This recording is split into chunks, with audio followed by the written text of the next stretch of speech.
都说妖怪吃人，其实人也吃人，而且吃得更狠。那小小井底的公平交易，与外面又有何不同？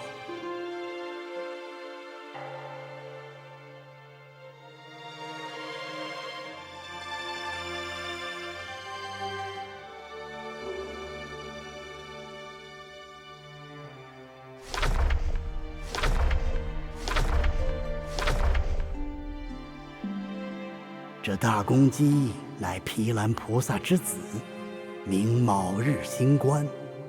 当年降服白眼魔君的绣花针，便是他日眼里炼成的法宝。独敌山琵琶洞，他还曾叫死过一只大母蝎子，可谓昆虫天敌。